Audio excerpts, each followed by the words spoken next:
Hello everyone and welcome to my review for Kengan Omega Chapter 95. Before I get into today's review, I do have to remind you that if you are enjoying my videos, I highly suggest you subscribe. My milestone goal for the year is to hit 5,000, and my extra special goal is to hit 5,000 by April 21st, which is the 1-year anniversary of the channel. If we do manage to hit it by then, which is kind of a tall order, maybe I'll do something special for the occasion, who knows, we'll find out if we get there. But with that out of the way, let's get on to the review. So, in this week's chapter, we get the start of the fight between the King of Slaughter and the Devil, Alan Wu versus Kure Ryan, and so far it's pretty alright, I guess. We get some very interesting lore here at the start, which kind of gives us the background of the Kure and Wu clans. 5,000 years ago, some guy called Wu Hei came into existence, and I guess he was a quote-unquote demon, which of course it's a legend, so he's not like an actual demon, and the Kure have been referred to as demons before, so that's more of like a metaphorical thing, I assume. But the most interesting thing is that apparently through a process called Hui Sheng, this person has been revived, quote-unquote, for 5,000 years. And that means that they have been finding a person to brainwash into basically being an exact copy of the original of Wu Hei, and then they just keep doing that with every generation. So they've just been copying this guy's personality onto people for thousands of years, into the present, where we currently have Alan as the current, I guess, Hui Sheng, which is pretty interesting. Some people may think that's really dumb, and I guess it kind of is stupid anime shit, but I would categorize this under the cool variety of stupid anime shit. So me personally, I don't have an issue with it. I think it's kind of neat, and I think it's just sort of like a cool little ritual cultural thing that sort of distinguishes the Wu clan from the Kure clan a little bit. Even though we really haven't gotten super in-depth to the exact culture of the Kure clan, we know that they're isolated from the rest of society, and they go out to find people who have good genes that they can introduce into the clan. But I don't think we have any sort of, like, figures of almost mythical cultural importance beyond just, like, the head of the clan.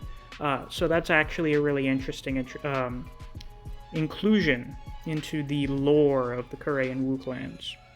Now, we get even more information about the Kure and Wu clans by finding out that the branches of, I don't know what you want to call them, like the subspecies of humans that are the Kure and Wu clan, they split into 3 groups. About 1,300 years ago, you had the Wu clan that stayed in China, Kure clan that went to Japan, and the Seisei clan, which is apparently the name of it in these sort of speed translations, they went to the west. So I was kind of figuring we may have other varieties of the Kure clan ever since the introduction of the Wu, so that just seems to be confirmed here, and that's why Alan is asking Ryan about not having seen you in 1,300 years, because he thinks he's been around for thousands of years, and that was how long ago the Kure clan split off. So that's just a fairly interesting little detail. I am interested in seeing more of this Seisei clan, if that's how it's pronounced. Though I think it's kind of implied that Alan and Edward are also related to this branch, for the reason that when Alan uses Guihan at the start of the fight, he gets big, he fucking bulks up, which I'm not the biggest fan of, mostly because Alan probably had the coolest design out of any of the Purgatory fighters, and now he's absolutely shredded his fucking outfit, so I'm a little salty about that.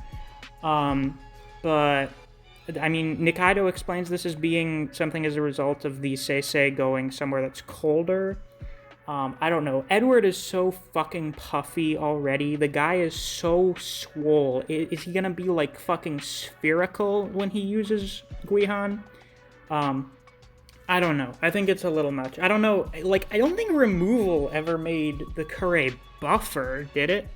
Like, they had fucking veins popping out and stuff, but they never became more swole. So I don't know why Guihan would do that for members of the other clans, even if there's, like, an explanation for it. I don't know how I feel about that. It seems a little, Kengan is not the most realistic fighting manga out there, but I would like to keep it a little, like, I don't want people literally fucking hulking out. I'm not the biggest fan in the world of that. Another reason I don't like this that much is because Ryan does not go into removal when Alan uses Guihan. He stays in base form, and Alan just kind of pushes him around a bit without Ryan really taking damage. Now, I have an issue with this because, one, I think I said in the last review that I didn't want them to use removal immediately so that we can sort of lengthen out the fight a little. When Lu Tian went into Formless within the first chapter of the last fight, is like you're kind of rushing along a little bit here, and I'm worried that they may be doing the same thing here. The other reason is that I don't want Alan to job. I want him to fucking beat Ryan. Straight up beat Ryan.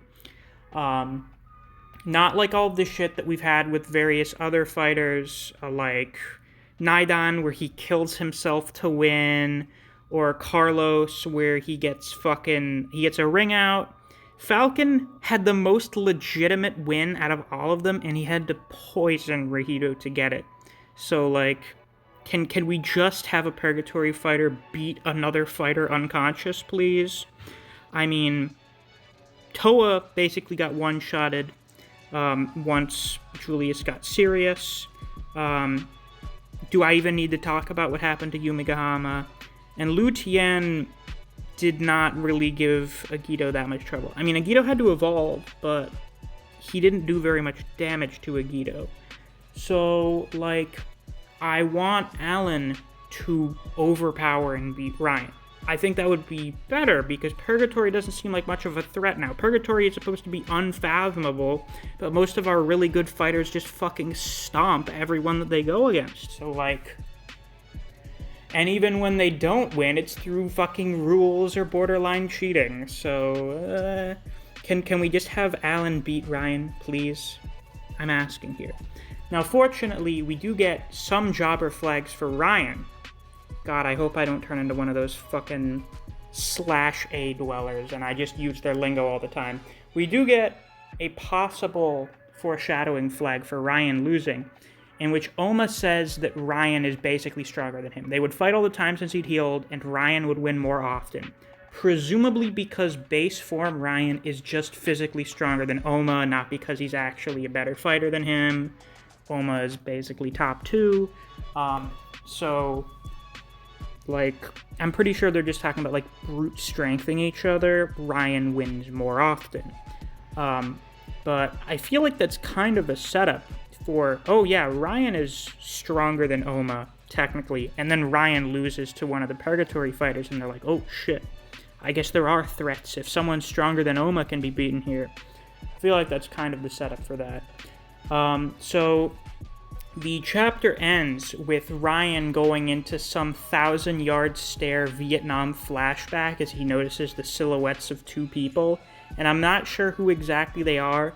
They may be Jia Ji and Edward, but, like, they're so low detail. Like, they're literally just silhouettes of the general shape and height of each person.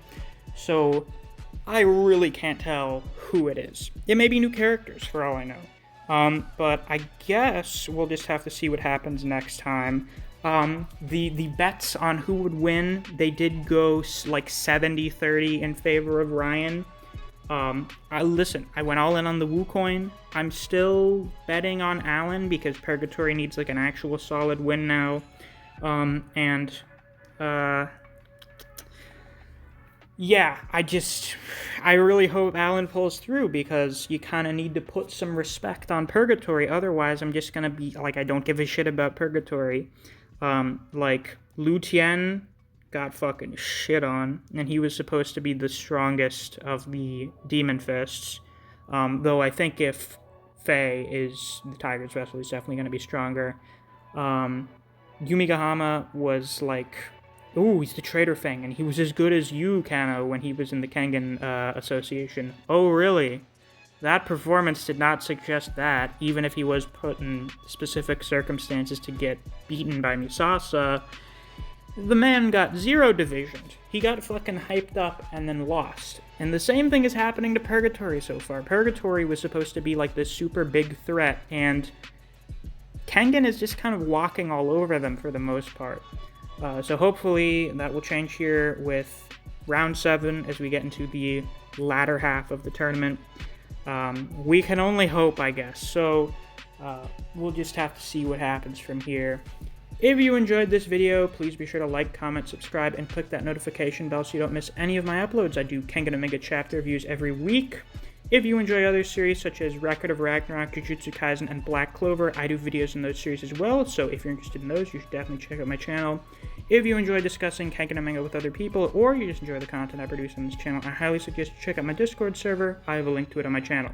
Thanks for watching, and I'll see you around.